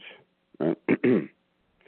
yeah, it's beautiful where that we we live within the core of these systems, and again they are constructs, and it's like it's like living within the universe, in the conscious energy of the universe, and respecting all that is. And again, like the names I don't have, female, I pick up you two, and yeah, it's with nature, and where that we connect with universe, and that's an easy manner, and well, again, not for many, but it's not difficult to pick up signs from the universe, like messages, and when without judgment and without ego within yourself, without fear or doubt, you can really see different things, right? Just outside of this 3D. Because again, we existed before. We're just sharing this time, this here and now together in this time space, and we will continue to exist after. We all will. It's just remembering in a conscious manner, and being aware. And this is what a lot of humans are quote unquote waking up to. And I apologize for consuming too much of your time, but I would like any rebuttal or any kind of feedback on that, because I can go further. Yeah, well, just the one thing, it is sharing with us messages, but the thing is, I think when you buy into a different culture, the culture tells you to shut these messages out or shut it down, and don't, just like if you're relying on your gut or your goot, which is your God, you might be feeling, you get a message from your Ori Inu. But then at the same time, if this has been distorted and if your perceptions and visual of your reality have been distorted, well, then now then you start to question kind of what Jesus broke this down is, are you feeling, in your gut, what you could be feeling is that inner voice, or are you feeling feces that are in there? Now you start to say, I don't know which one is which, because your vision has been distorted from, television and everything, these subliminal messages of the movies that you watch and the books that you read and the food that you eat and the music that you listen to. All of this is a culture that is starting to plant seeds in one's mind. And when it starts to plant these seeds in your mind, then you don't really know which one is which when you start to, quote unquote, go within, because I hear a lot of people say, you got to go within and all the answers are within. Yeah, there's some answers within, but it's not always the right answers. There might be some internal opinions. And to get to, for one's, truth that they're walking and living by, well, then you have to break it down into, well, what is one's truth? You have to see what they perceive to be a fact. And to see what somebody's fact is, you have to perceive to be what their opinion is. And then once you get down, break all those layers down, then you can start to build it up and to find what one's actual supreme truth is. So, yeah, I mean, as we sit here and we speak on it, and just like Sister Michelle was saying, it's not an easy process. It's not the easiest, because the ego then starts to take control and says, hold on, man, we don't need to change anything. We're not going to move anything because we're right and everybody else is wrong. And we don't need to change anything. It must be something wrong with the world around us. And then it keeps us stuck in a rut of not even evolving and building. And that's not holding the cup of consciousness or the calabash and expanding the universe. So, yeah, I would definitely say it's a process, but definitely not an easy process. Mm-hmm. Okay. So I know we have a couple minutes left. I just wanted to kind of open it up for the panel to give any kind of closing remarks. I thought Michelle said something that was really, really profound, which is her talking about how our new culture has changed her family for the better. And so maybe that's a good way for us to end it. Just kind of end this year and end this conversation about culture, is talking about how our new culture has been beneficial to us. I'll say for me, one of the big things is the idea of really learning about my family and learning about my ancestors and being able to ask family members about, great-great-grandmother or, great-grandfather or where they came from or what kind of things they did.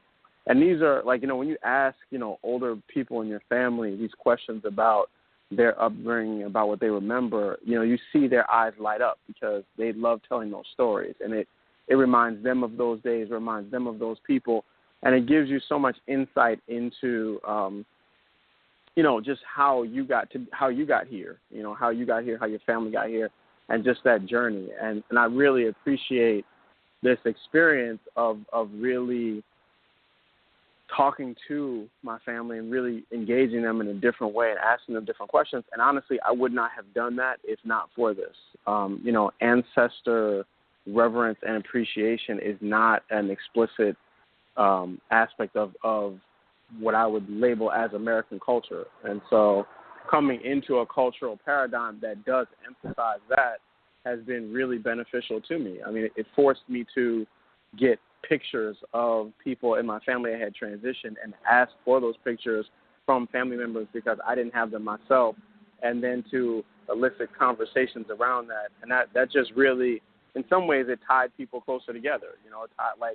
I just remember one time, sitting there with my mom and my grandmother and them talking and telling the story and filling in all these details and laughing about these different things that they hadn't talked about, and just really appreciating being in that moment with them, and honestly wishing that I had taped it because there was just some great stuff that I always want to be able to remember. And then just thinking about, the cultural transmission of that to my daughter too as well, wanting her to know those stories and know those people and those things. And so, I think that one of the things that has helped me and one of the things that has been very beneficial about Anu culture is its emphasis on connection and understanding and learning more about your family. So I'll just say that and turn it over to the next person. Okay, and before we jump in, I think we got one more caller that's on the. We'll take one more call. 816, you are on She Speaks. Peace. Peace.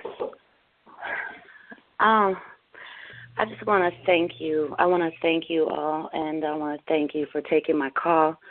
I'm really glad you did because I had hit the one when you were saying that everyone was going to start speaking to finish out, to close out. And as you were speaking, it made me cry. And I'm glad that I hit the one so that I could ask. When you were speaking about Anu making connections and this whole month subject matter being living the culture, my tears are because I don't know it. I don't know who, I don't know exactly who I am. And I'm really, really thankful that you have this because I don't have connections.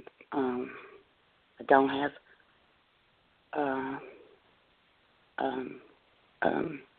family, if you will. I was born in Mexico. My mother was gang raped. I don't know who my father is. My mother doesn't connect, did not connect with me growing up, and so I'm lost. And I've been with you guys for it's 2 years now, and I look forward to continuing to learn more and be open to more. And really, I just wanted to say thank you. I didn't know I was going to get emotional after hearing what he was discussing, but it did make me think about why I'm gravitating or why I'm compelled to listen.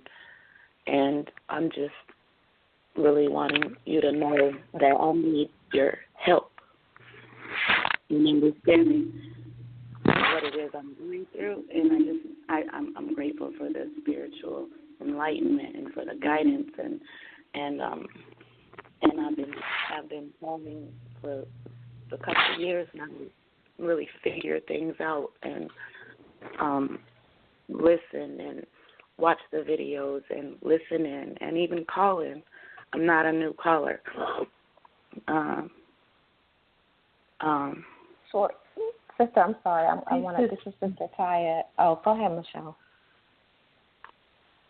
Sorry, Ty. I keep interrupting you. No, I just wanted to ask the sister, a couple questions. Sis, I don't think I catch your name. What's your name? My name is Georgina. Okay, Georgina. Peace. Peace.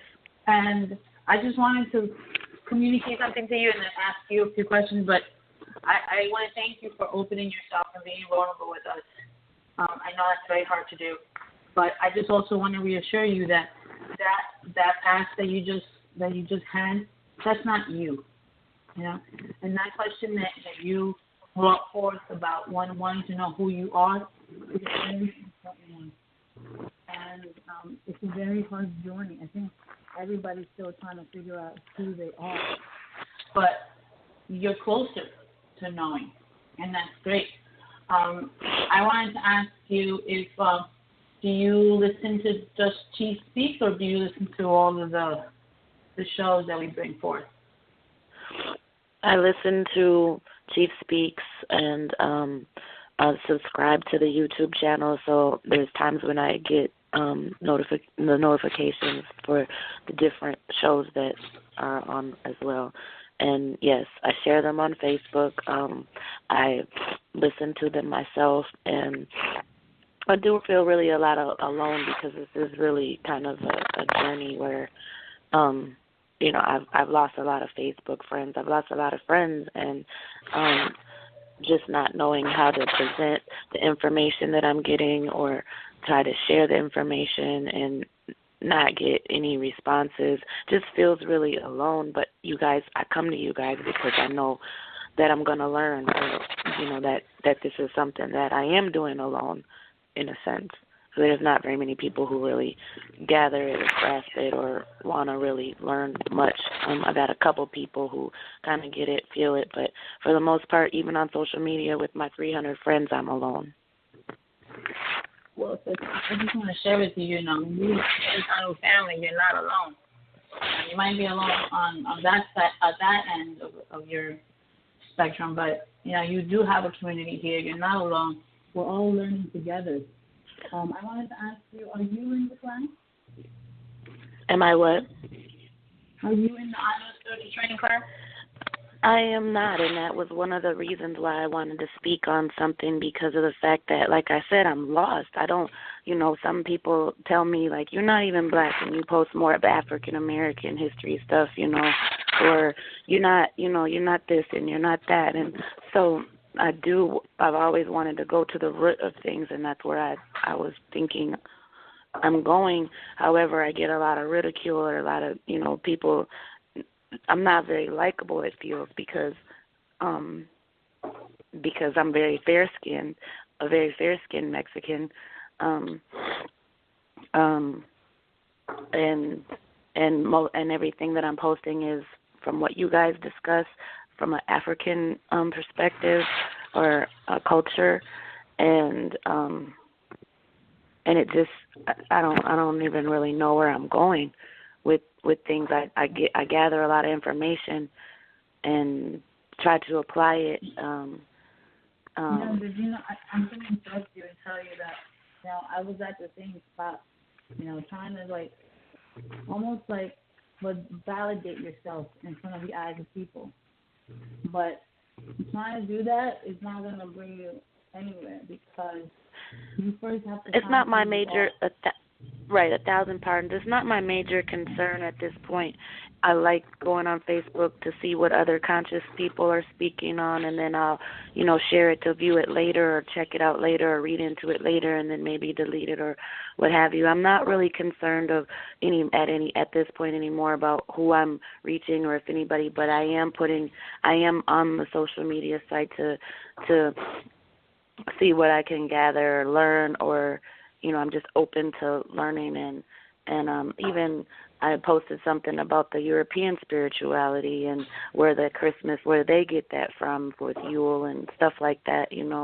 I'm not looking at trying to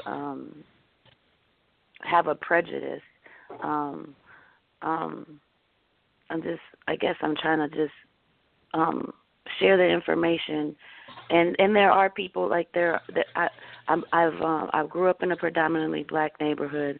I've gravitated to the black culture, and so sometimes I've lost a lot of friends in that culture because I am saying what I'm saying, and it's and sometimes I look at the culture like, what are you doing? What are you thinking? Why are you doing this? This is not right, is what I originally was thinking when I was awakened.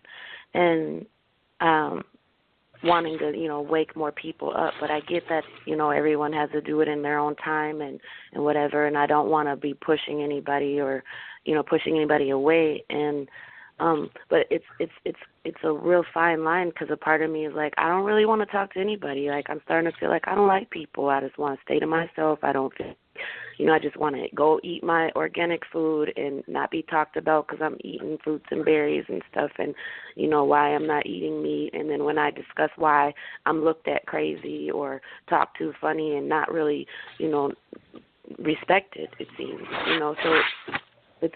So, sister, this is Sister Taya. I want to do a couple of things here. I want to, first of all, thank you again for sharing and being transparent.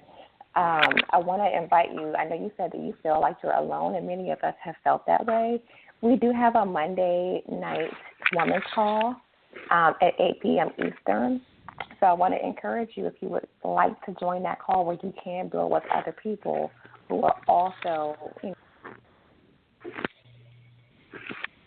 like global.org site, and sign up, and then we can send you a link to join the women's hangout. Also, I did see that last week. So I did see that last week. Like, I missed this call. I didn't know it was there. I noticed that I saw your video in regards to it. So I was like, I didn't know that was happening. So I'm getting more and more in tune, because I am moving further and further away from the norm, if that makes any sense. No, thank you for that. Sure, I understand what you're saying. So definitely go there, sign up. I'll see that come through, and then I'll get you a link to join the women's call. We would love to have you, and it's an amazing group where we really kind of get together and collaborate on what we're working through. I also wanted to acknowledge that you said you don't know where to start, and that really is what the Omni Phase 1 spiritual training is about. And you're actually kind of coming on board at the right time, because we're starting a challenge starting January to kind of get through the modules. But that is really about ministry to self. And so for many of us, that first look is actually looking into the mirror to see what lies beneath. What is it that we need to deal with? Who are we? And learning how to take more control and regain the right mindset. So you can find information about that on SaduluHouse.com. And then also I wanted to encourage you to download the Anu Nation app if you have not already, because there is a place on there that allows you to see where other people who are in Anu, if they live close to you. So you may be able to connect with people who are in your geographical area as well as the woman's call. Okay. So let's start there. I do. Mm-hmm. Okay. I am aware of all of these things that you've spoke on, because, like I said, I have been following. So it just, I guess, mostly, I think I've been standing still. Like, even most of my life, I didn't ever want to choose a religion, because I'm like, what if I'm wrong? I don't want to be wrong, and I feel like now I've come to this other place of consciousness and spirituality, and now I feel like, well, what if I'm gonna be wrong or not accepted, because it seems as the color of people's skin matters, and now it's more vibrant to either be on this side or this side, or although it's been happening all my life, for generations rather, and it's just something that's Mm-hmm. Go ahead. I propose that when you really get to know yourself, you really don't have to worry about whether or not you will be accepted. You naturally find and vibe with people who are vibing the same way that you are. So that sounds like a piece that you will definitely want to spend some time working through is acceptance, right? Because it starts with you. Nothing else really matters until you work through your own journey. And I'm going to just say this to you, sister. When you start looking at it, one thing that we say is everybody who got the same color skin ain't kin. So don't get caught up in, trying to see who got the color. And, well, yeah, we black just like me. We're talking about when we speak of black or African, we're talking about a state of consciousness. And some people are there, some people are not there. So, don't get so caught up in trying to feed them this is what it is. If they don't want to listen, they don't want to listen. Just, I thank y'all for letting me share the little piece that I did. But I see it's, y'all not taking to what I'm saying, we move on. So no big deal. But, yeah, I definitely get on the call. And we'll start. This is a community where we all build, we help each other out. So, welcome to it. Thank you. Good, thanks. You're welcome. All right, so we've come to the end. Do you guys want to start to share your last closing final thoughts before we get out of here? Sister Taya? Sure. I know that Brother Charles had posed a question about what being in ANU has done for us, and I know for me it has allowed a platform for me to transition and allow my family and I to connect on spiritual levels that we've never been able to do before. So I'm super duper grateful to have that type of platform and to learn more about myself through learning about my family and my ancestors. So that's really big for me. Yeah, and for me, I just want to send my gratitude and my appreciation out to Chief, who has really just been a pillar, who has just been given this information ever since I've come to find the brother and at a high level and just pouring his heart and soul into this work. And when you really start to dive deep into this information, you'll see that this is not a religion. This is not some flyby kind of thing that somebody's just putting together. This is actually somebody, this is a bloodline. I knew it was a bloodline. This is this is a family. This is a community. And I just want to give my appreciation to Chief for just delivering this information and breaking it down to where one could understand it, and then overstand it, and then you could start to disseminate some of the information to other inquisitive minds so we can start to plant some healthy and organic positive seeds in the minds of those coming after us and the children that we have. So I just, from the bottom of my heart, I just want to send my appreciation to Chief, man. So thank you, Chief, for just keep doing what you're doing and standing fast and just being consistent, being strong and not being movable. He has definitely been an inspiration for me, and I just say I'm just grateful. I'm grateful. So, Ashe. Michelle. Well, you guys already know how I was saying with my family, but I also do want to add a piece that, being in ANU has challenged me on so many different levels, interpersonally, extrapersonally, and it has made me come to levels where I didn't ever think that I was going to be able to do. For example, this right here, sharing about people. I really want to connect with our sister that just called and really build with her tomorrow. I'm looking forward to it. And that I never had before. I didn't really care about people. And that's just one example. There's many more, I'm an ex-scientist turned, witch. So it's like, what? I'm reaching different levels that I never thought was possible. And I only thank that to Chief and to ANU. And to really, as a coach for everybody that is on the fence about joining the class, to join.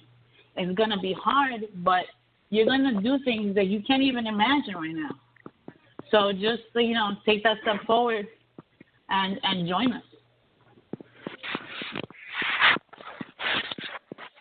And Brother Byron? Pete, can you hear me? Yeah, we can hear you. We can hear you. Oh, great. Yeah, so for me, being a member of ANU has given my spiritual development a much clearer focus than what it was before. And I just want to echo your comments, Brother Jack, and thank Chief for his leadership and his guidance and his influence in the life of myself and my family here. It's enabled me to know myself, both the bits that are okay and the bits that I need to work on. Being in ANU has made me more confident in who I am as a man, as an African man, as a husband. Is somebody got stubble? Escaping the phone with stubble, or there's some noises, man?